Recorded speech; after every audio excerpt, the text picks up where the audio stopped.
But I have them. He had a secret, to be sure. Just get me a ship and a crew, and we'll find out what it was he held so dear. I met him once, that captain. He was 7 feet tall if he was an inch. I tell ya, legs like tree trunks on us.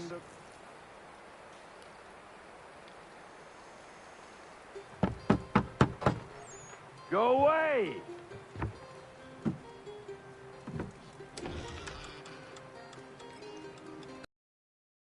Boy, do you not speak the King's English? Oh, I didn't see you there, old man. I'd have set my home in order. It's Connor. He's here to restore the property. Restore? Restore? Pardon my manners.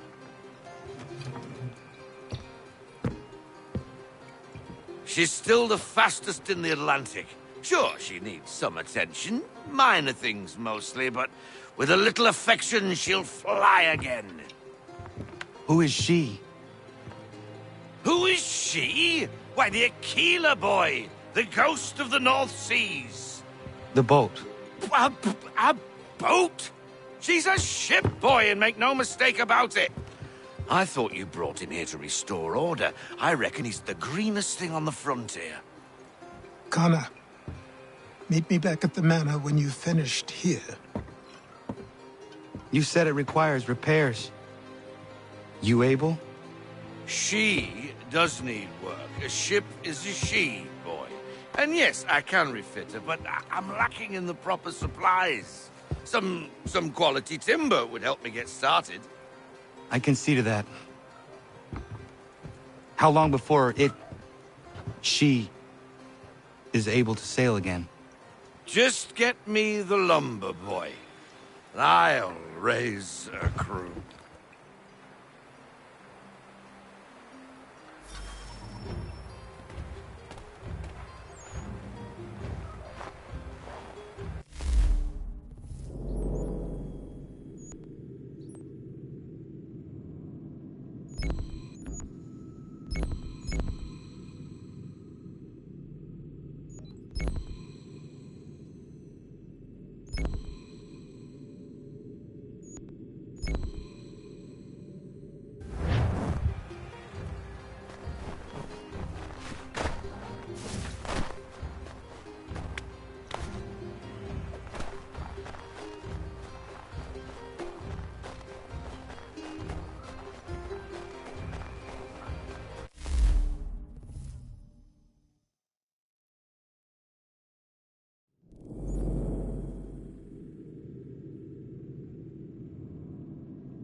There you are.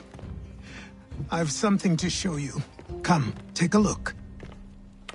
What is it? A ledger. It lets us manage the homestead's dealings. And these? That was years ago. Before the slow fever, before the Templars, before everything collapsed. But that's all in the past. Better we focus on what's in front of us. Take up the ledger, and I'll teach you how it all works.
Time passed quickly after that.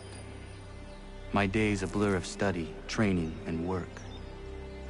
What little free time Achilles allowed me was spent learning about the Templars, about Charles Lee and my father.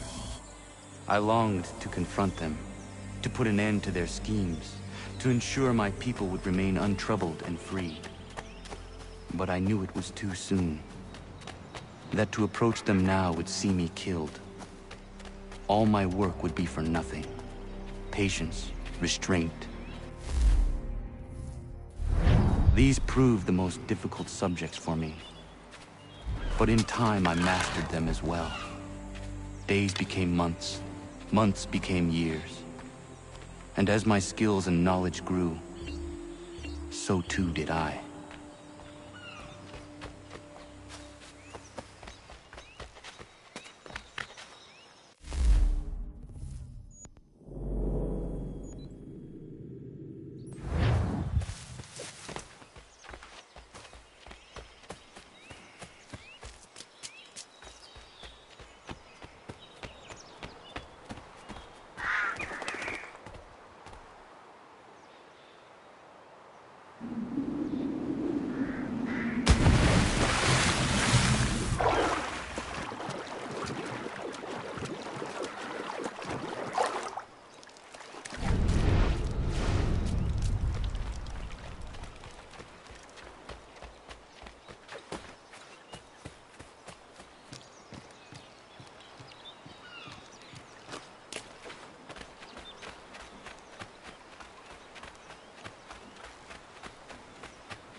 Won't take long to win at this rate.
Nice take. Nice take.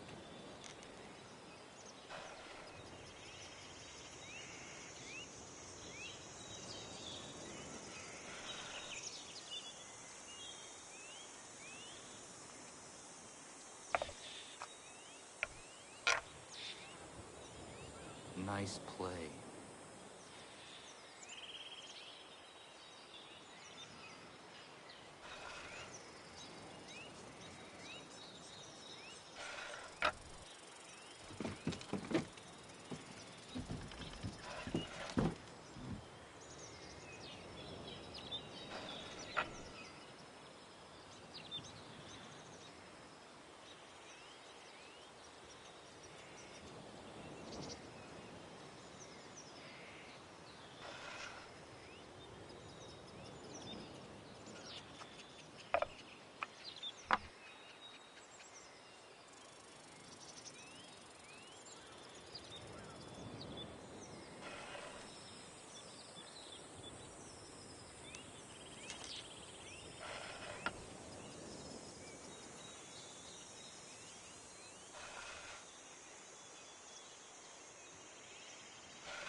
there.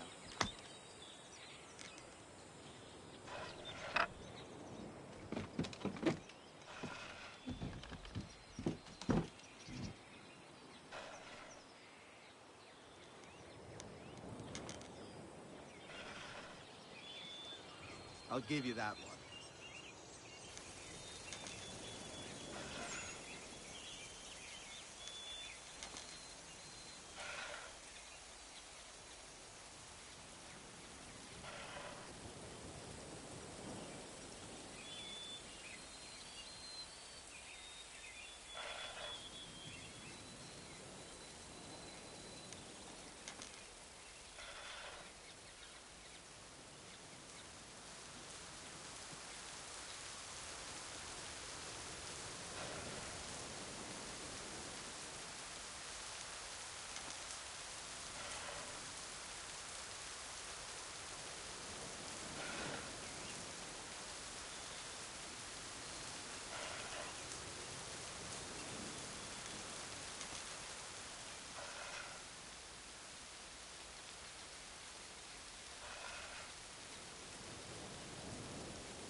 Nice take. Nice take.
that does not make things easier.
Come aboard and feast your eyes, boy. No, not the left foot. Never the left foot. Horrible look. Step with your right foot first.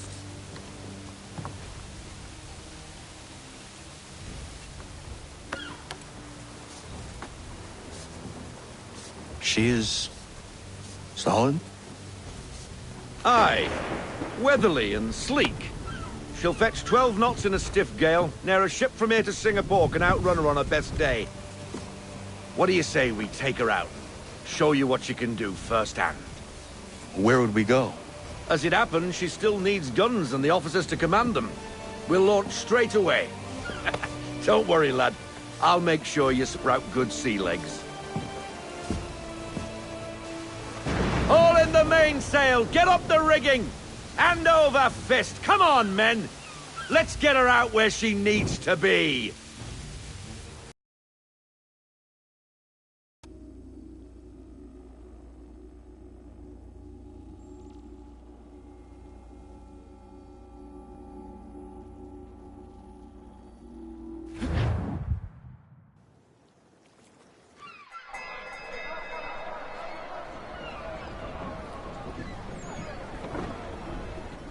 Come on, lad. No time like the present.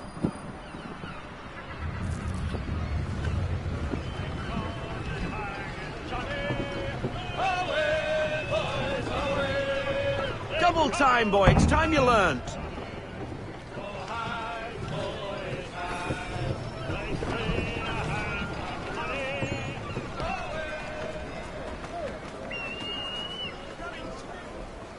Come on. She won't bite.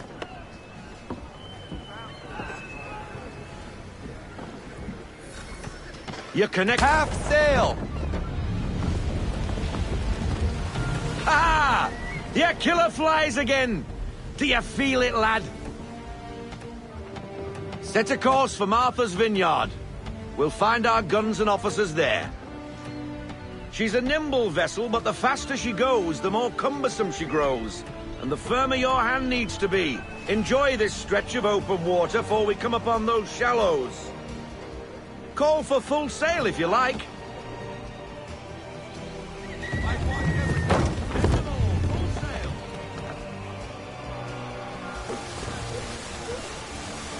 Wind looks to be shifting.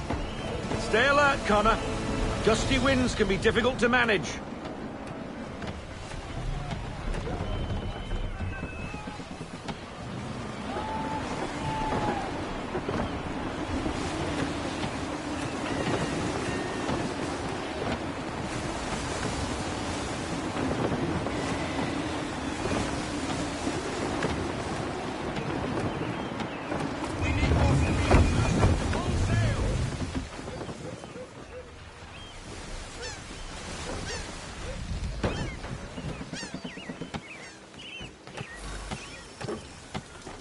Now, take us through these shallows.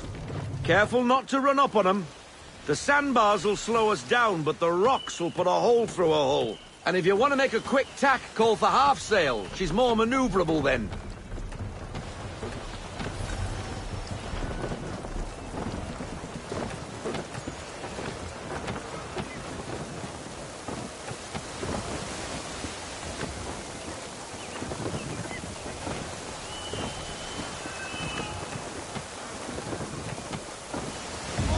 Mind those other vessels!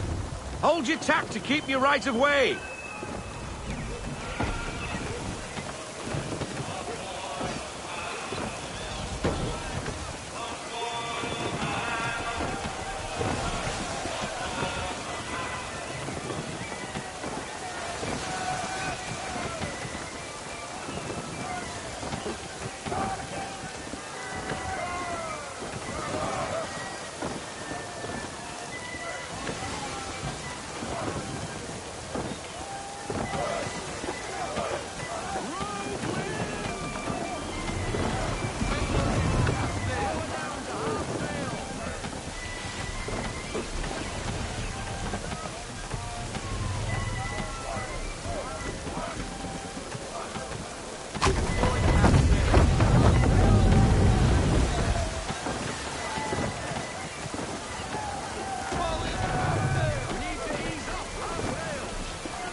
Cottages!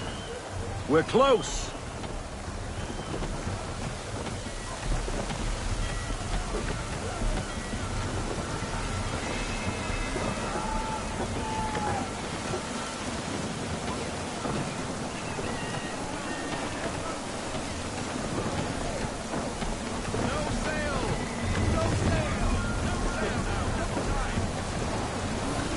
Drop anchor! We'll go ashore, buy our guns, and find our officers.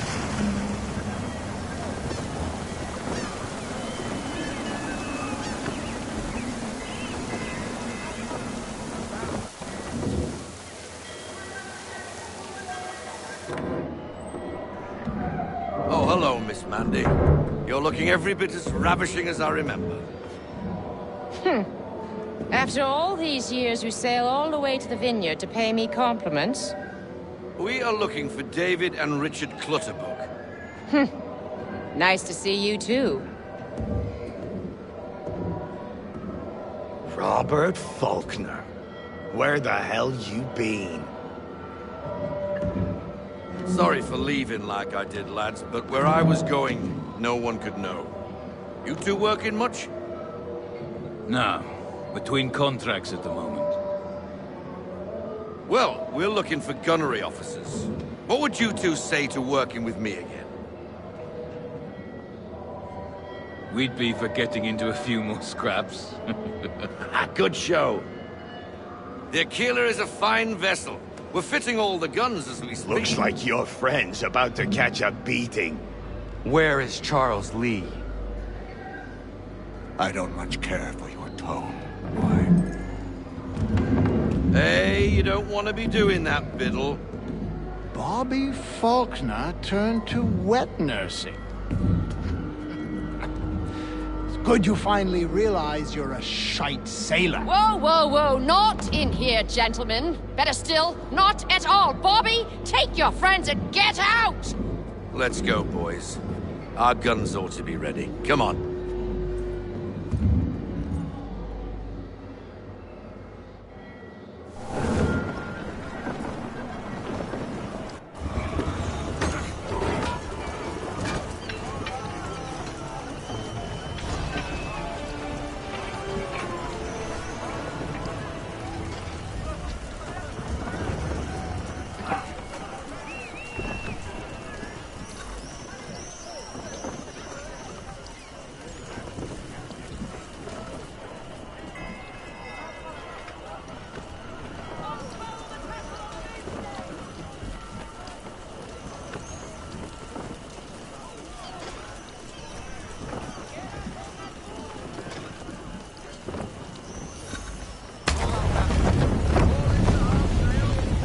bloody hell was that about?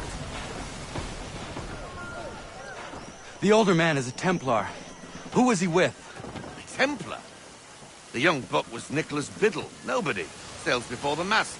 Midshipman for the Crown. Are the guns ready? Aye, but we won't jump in over our heads. We'll find a suitable target and show you how they work. We've fitted her with a modest amount of guns to start, but rest assured there's ample room to add more should you feel the need.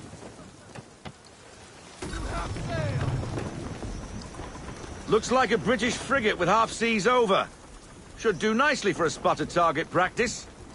Bring her round broadside, and when all guns are on target, call fire.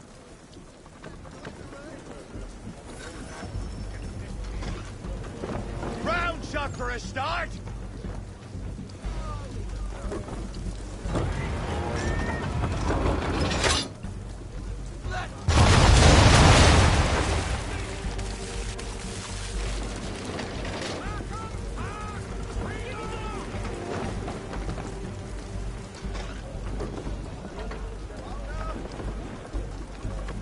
Well done, boy!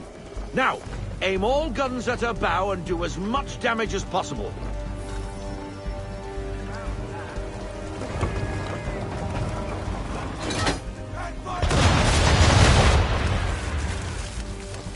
Some old powder in there.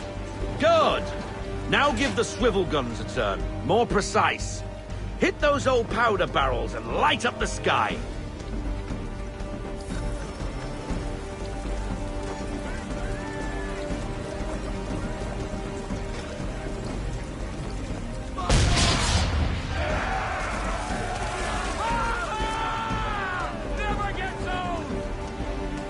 Not bad for a spud, Captain. You are a fast learner. Provided something interests me. Ah, getting a taste for the open sea, are we? We'll make a jack tar out of you yet. Now we should be getting back. The old man is like to have my hide for keeping you out so long.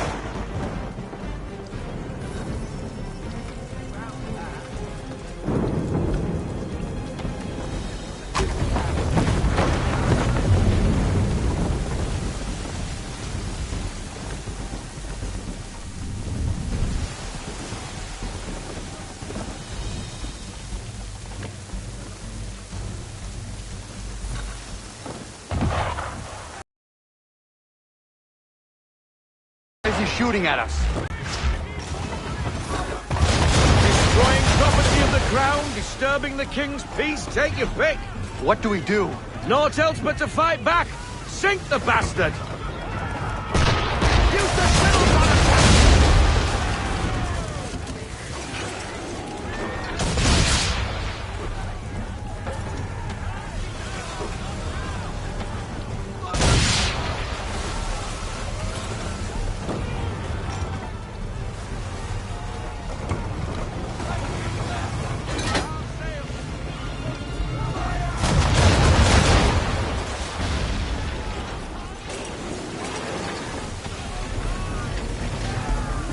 English frigate! I'll be betwattled, another one. Where in the bloody hell did she come from?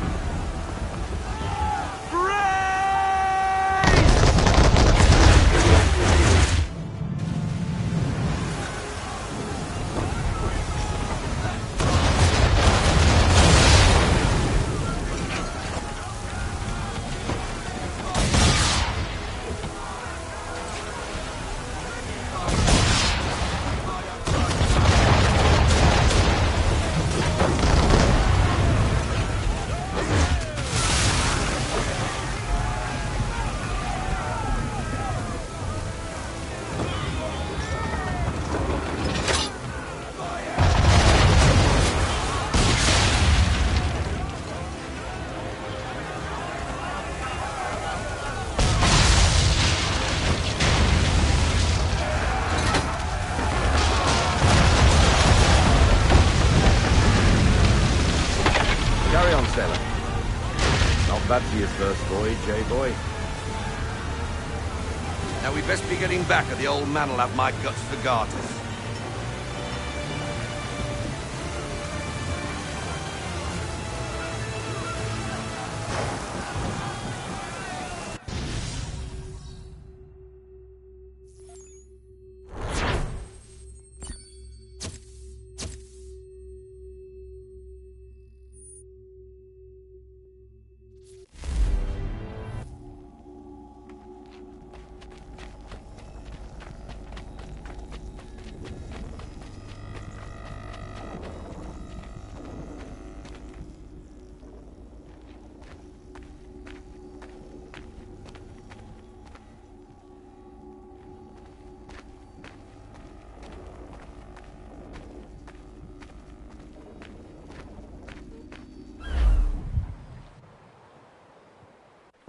I got 'em! All of 'em! You get what I need, and I'll give 'em to you.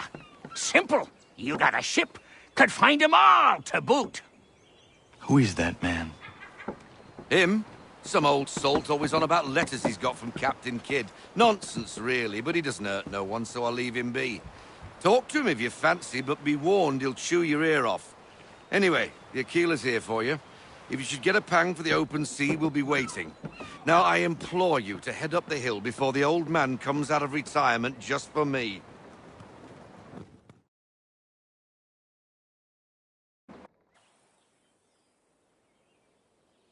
You weeks. And not even a goodbye before you left. Sorry. Well, what are you waiting for?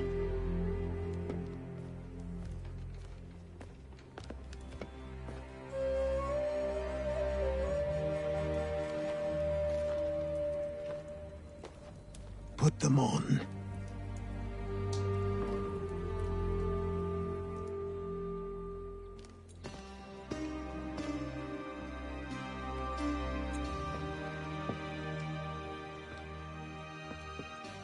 Once upon a time, we had a ceremony on such occasions. But I don't think either of us are really the type for that. You've your tools and training, your targets and goals. And now you have your title. Welcome to the Brotherhood, Connor.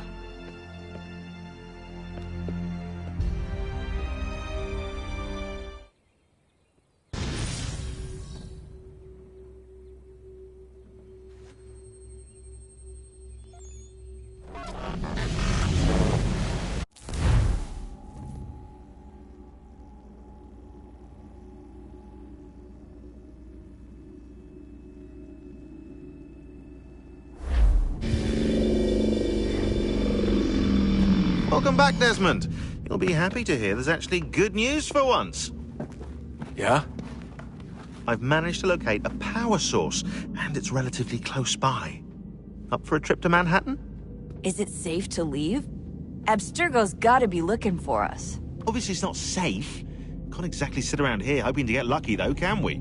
We need that power source. Besides, I'm sure you can cook up some way to hide our movements. Maybe. The Templars have access to all kinds of satellites and camera systems. We'll need to find a way to mask our digital signature. I can probably camouflage the van, too. But there's not much I can do for us. That's an easy one.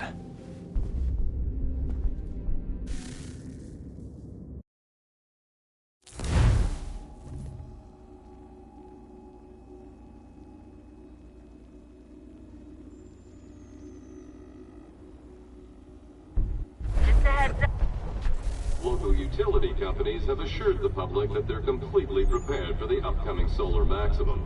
Disruptions to service are expected to be minimal. If only they knew.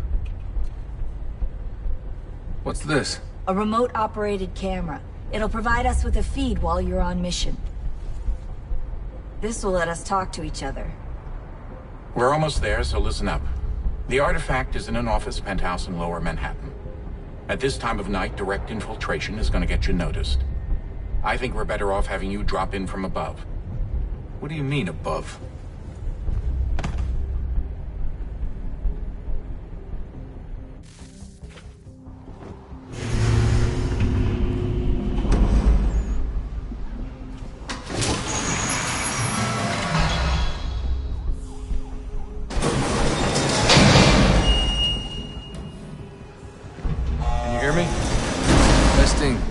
Testing, 1, 2, 3. Yep, reach you just fine. Now why don't you power up the camera?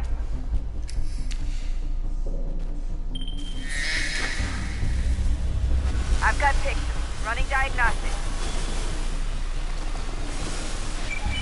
Perfect. I've got a nice...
with you.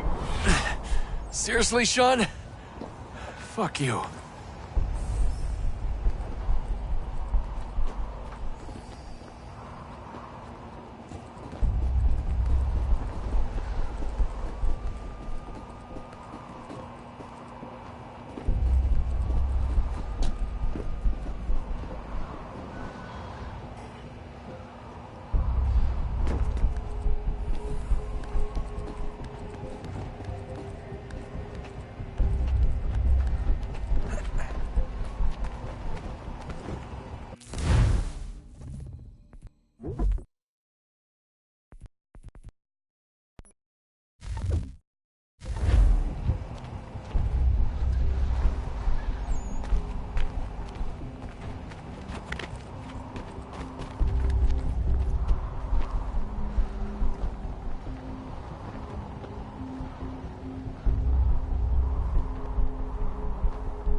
Jesus. Look on the bright side.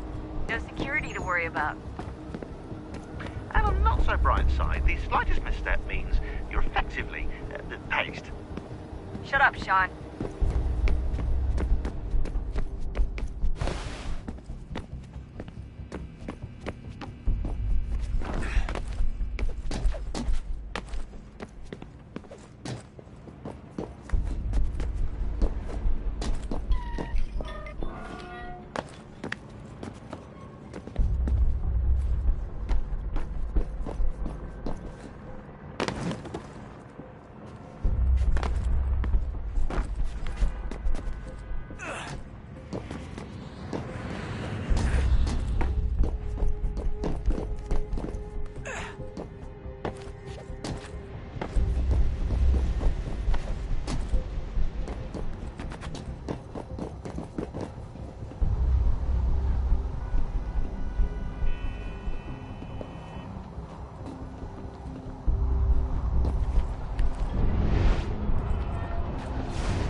Almost there, Desmond.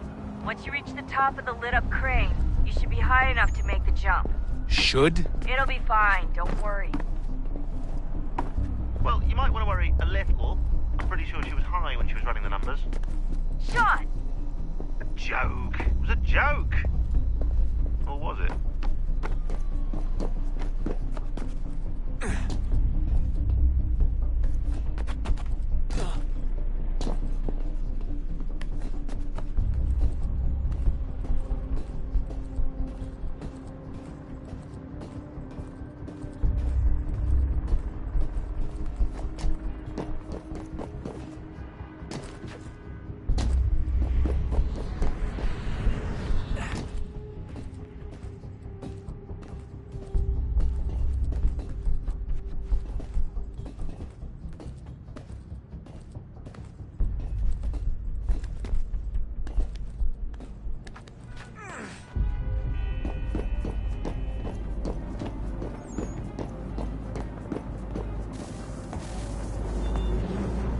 Jump when you're ready, but wait for my signal to open the chute. Timing's really important here. Too soon or too late, and you'll miss the building.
That wasn't so bad. So, you must be Desmond. Not exactly what I expected, but I guess your kind doesn't have many options these days. Who are you? Ask your father. Now give me that. I don't think so. Look, I'm not supposed to kill you, but the boss man didn't say anything about fucking you up. So you got to the counter. Oh!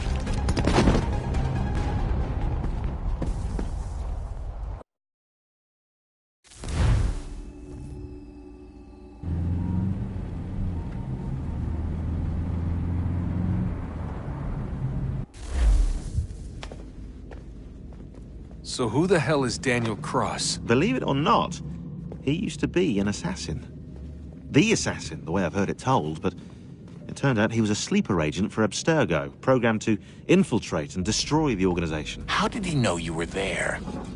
We could be compromised. They must have caught me snooping inside their network and sent Cross to see what we were after. If they were aware of our current location, we'd know. Though, I will say this. It doesn't bode very well for future expeditions. I've set up some cameras topside. If anyone shows up, we'll see it.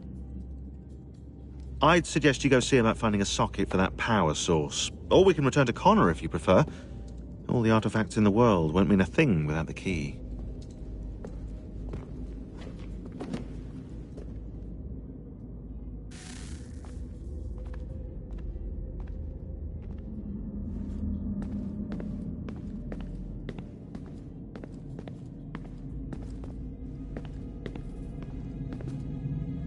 Son, I owe you an apology. I shouldn't have lashed out like that. You have to understand, I've never been very good at this. Never mind that we live rather extraordinary lives. Yeah, I kinda liked my ordinary one. You can't escape who you are, Desmond. So I've noticed. Look, it's silly for us to go back and forth like this. I admit, I did a shitty job raising you. I apologize, I'm sorry. But it's important you understand it didn't come from a bad place. You're my son. I love you. I guess I was so busy trying to make sure nothing bad happened, I didn't consider the consequences. Truce. I can't believe it's taken me so long to ask, but... how's Mom? She's not... No. Your mother is fine. We decided it was safer if we split up for this job. Always assuming the worst. For good reason. Can I at least say hi to her? I'm sorry, it's too risky. Maybe when we're done. Right. When we're done.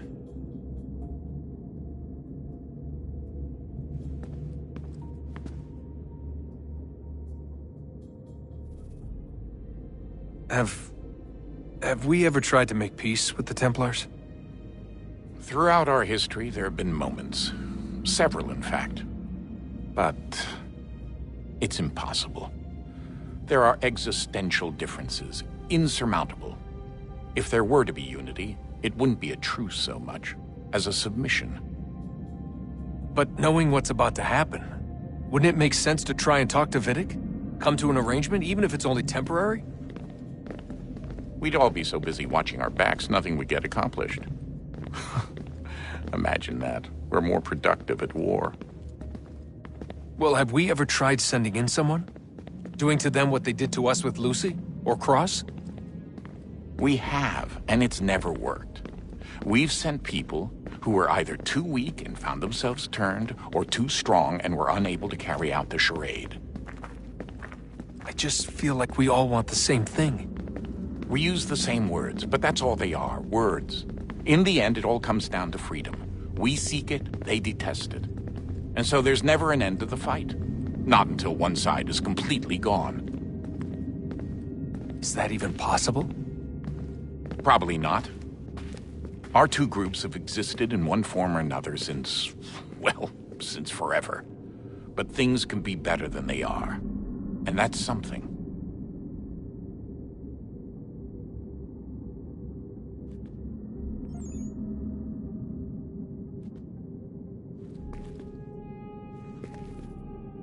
Did you look for me, Dad? When I was gone? Every day. Come on. I mean it. Every night I'd look, searching for your name or variations of it, hoping you'd slip up. Abstergo only found you first because they had better access. A few more days and it would have been me. Well, I'm here now. And I'm glad.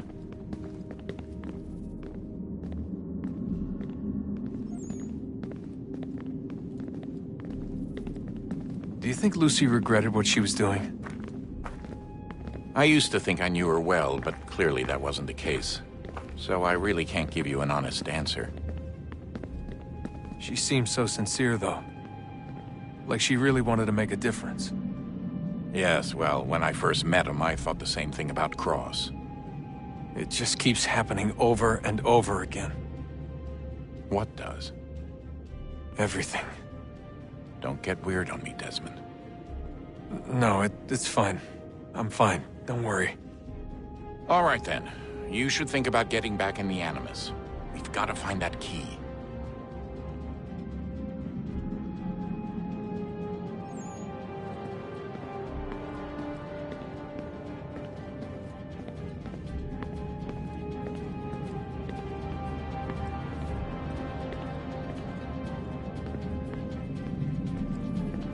I know everyone thinks I'm being silly, but I can't shake the feeling we're being watched. We are being watched. By Juno. Or some version of her. Do you think it's a recording? Or is she a ghost? Or something else? Is she talking to us the way Minerva talked to Ezio? No clue. I mean, who knows what else they were working on down here? There's still so many rooms we don't have access to. But do you think she's like literally down here, waiting somewhere, still alive? Still alive? That's mental. That means she'd be at least 75, 80,000 years old? Oh, powerful, yeah, but not that powerful. They came down here looking for a way to survive. Maybe they found one.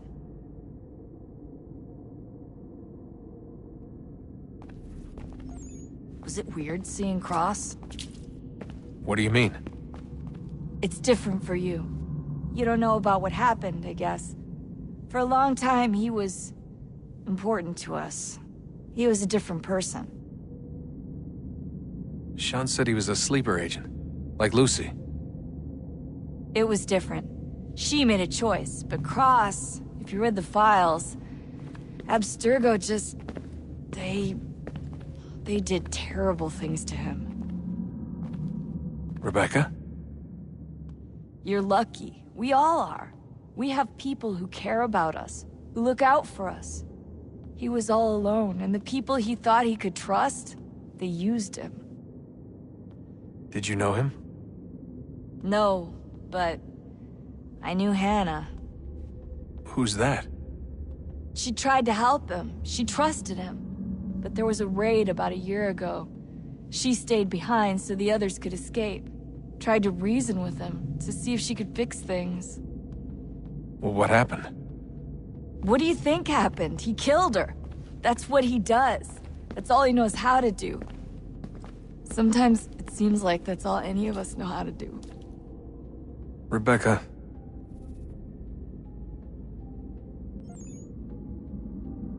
I just want to be alone right now.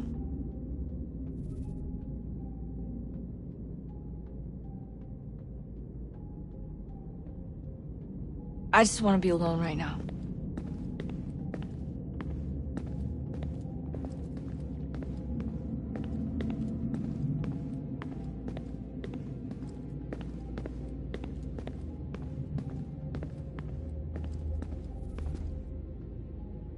We should probably get back to Connor.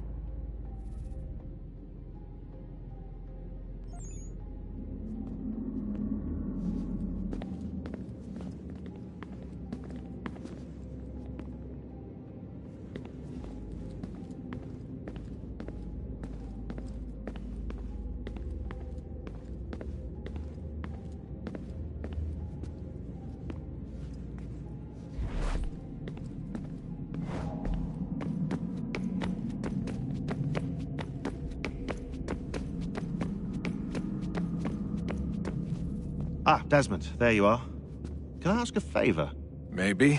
When this is all over, I'd like to try turning the dial back on the Animus. Like, all the way back. To the time of the first civilization. You think it would work? There was no real loss of fidelity when you visited Altair. Then again, that was about 1,000 years ago, and I'm looking at going back at least 70,000 more. Sure, I'd be up for it. It'd be interesting to see what things were like back then. Excellent. I think it would prove most enlightening.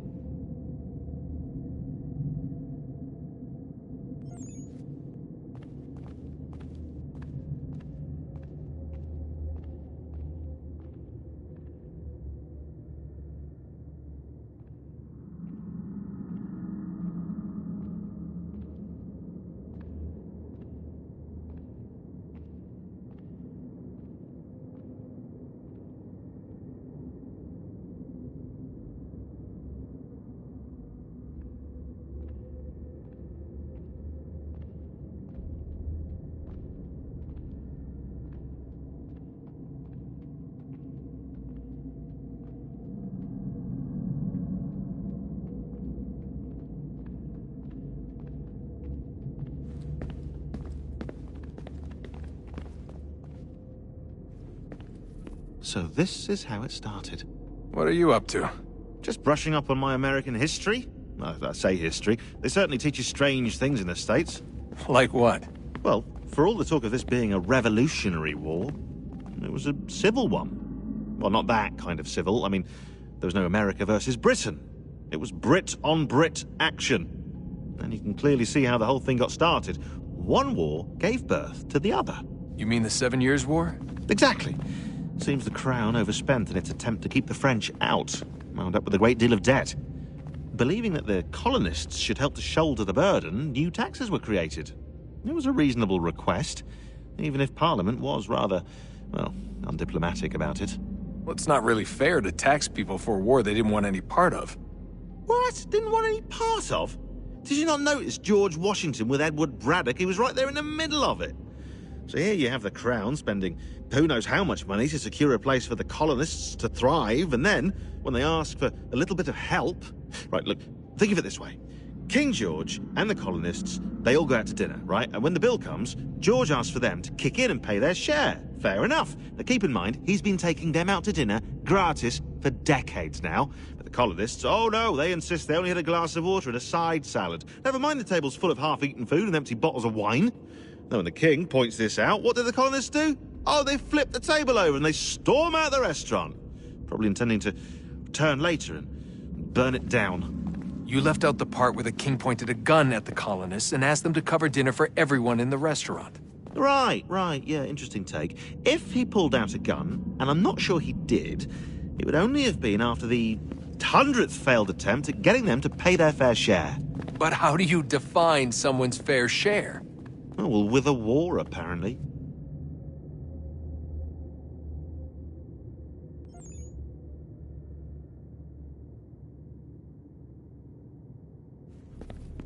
I wonder how many other places like this exist.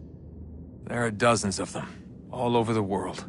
And somehow no one's ever found one before us. I don't think that's true. Oh? When I was at Abstergo, Vidic talked about silencing discoveries made by non-Templars. And I'm sure Abstergo has dug up plenty. The things they must know. Regretting throwing in with us? No. Just looking forward to when we can finally trounce those bastards so I can dive into their archives. Oh, I think I found a lead on another power source. Later, Desmond. I'm in the middle of something very important right now. Just, that's a rule. Just follow that as a rule.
I just want to be alone right now.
Beginning, when we thought we could be saved, we sought to face the sun's wrath and contain it. 4 towers would be built to pull her fury into this place and dispel it.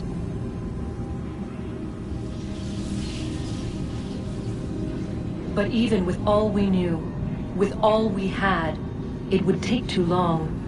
1,000 years we could labor, and still the work would not be done. The first tower was never completed. The project abandoned. We moved on. But while we labored on other endeavors, a few returned. They thought to automate the process. Metal might finish what flesh could not.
If we could not meet the sun's cruel embrace, perhaps we might rebuke it.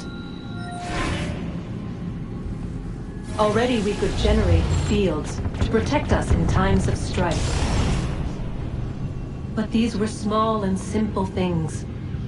To replicate them on a scale the size of a world, we lack the energy to make it so. Half the world, they said then. It is better than none at all. We tried. Again we failed. A quarter, they asked. Even this we could not do. A sixth, an eighth, a tenth, they cried. The answer was still the same. Perhaps in time a city might be spared. But it was time we did not have. So we moved on.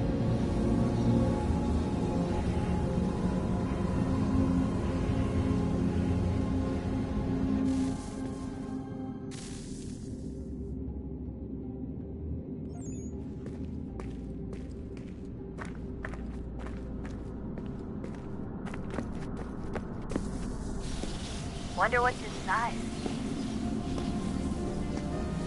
Only one way to find out.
What is a fact?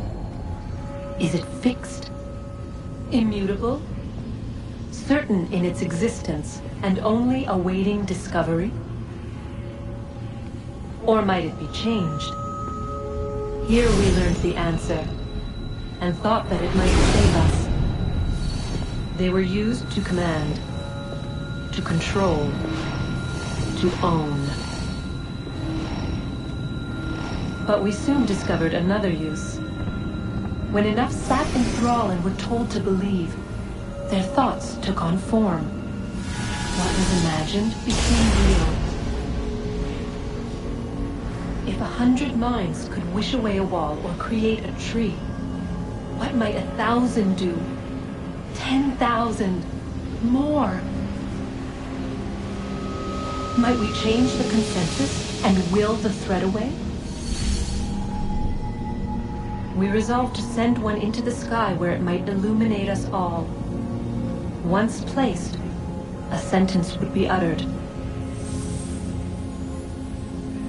Make us safe. In this way, we would change the consensus. We would save the world. But it never came to be. We sent a dozen of them skyward, but there was no way to maintain control, to direct the beam, to enthrall the world, to speak the words. Though this was strange and dangerous, what we tried next was worse.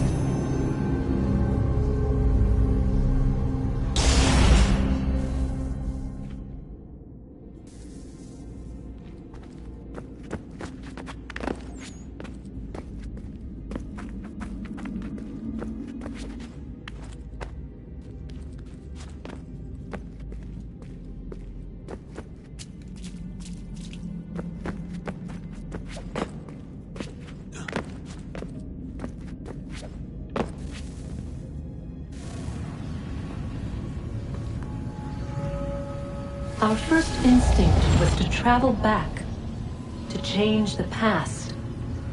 But we could not find a way. But forward, we could look forward. And so here we sought to see beyond ourselves and know what was to come. First, we watched to learn if our work would succeed.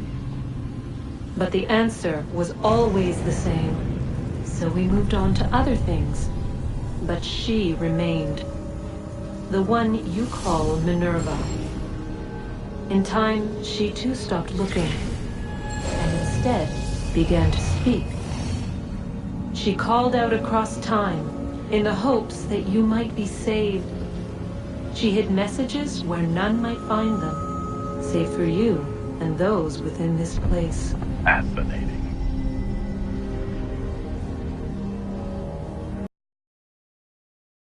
Cryptic warnings, the threats. Just tell us what you want! But they are. We saw the Nephilim there. We seemed like grasshoppers in our own eyes, and we looked the same to them. Imagine trying to explain all this to a 2-year-old, to a grasshopper. When they said the will of the gods was unknowable, they meant it. Literally. I killed her, you know. I killed Lucy. It was the apple, son. It was Juno. I saw what she was. What would happen if I let her live? I could have stopped myself. I mean, there was a force there. But I didn't have to. I chose to. Desmond. Lucy was going to betray us and take the apple back to Abstergo. I saw the satellite launched. I saw them turn it on, and then it failed. Whatever's on the other side of that door, it benefits Juno. We need to be careful.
Come on, son. We got work to do.